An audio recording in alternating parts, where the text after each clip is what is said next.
Melahirkan bakal pengajar berkualiti untuk mengendalikan kanak-kanak berkeperluan khas memerlukan lebih daripada sekadar teori di bilik kuliah.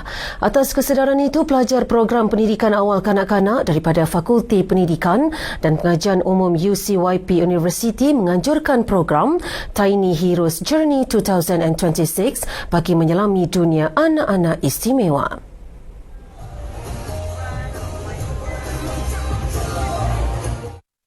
Program kendalian mahasiswa itu menghimpunkan lebih 100 kanak-kanak berkeperluan khas sekaligus menjadi platform partikel buat bakal guru mempelajari pendekatan terbaik mengendalikan anak-anak istimewa.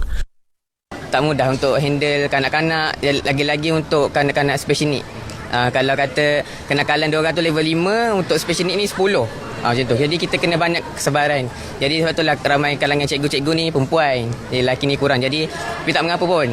Boleh, kita tetap boleh untuk terus jaga kanak-kanak, didik kanak-kanak special need, terutamanya kita dalam bidang ni.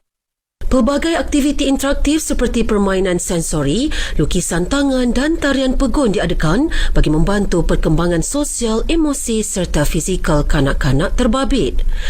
Pendekatan itu turut mendapat pujian ibu bapa yang menyifatkan kesabaran dan kesungguhan mahasiswa terbabit sebagai bukti kualiti bakal pendidik yang diperlukan dalam bidang pendidikan khas.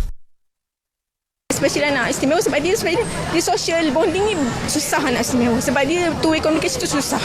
Tapi bila ada program macam ni, dia macam dia boleh perlahan-lahan lah untuk sebab anak saya sendiri dia susah bising untuk crowd, susah sebab dia ada sensori kan. Tapi banyak aktiviti dah sini, bukan satu aktiviti, banyak, so boleh pilih lah. Sementara itu, ahli lembaga pengelola UCYP University Dato' Ahmad Isyardi Abdullah Al-Qari berkata, program sedemikian penting dalam membentuk graduan yang memiliki empati serta pengalaman sebenar sebelum bergelar pendidik. Bagaimana nak menghadapi kira silibus yang tidak dapat dalam buku lah. Tetapi silibus ni adalah pengalaman.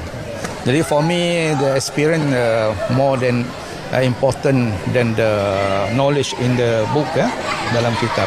Jadi memang program ni dapat mengasah mendidik student kita supaya bagaimana cara mereka nak menghadapi pelajar-pelajar yang keperluan ini.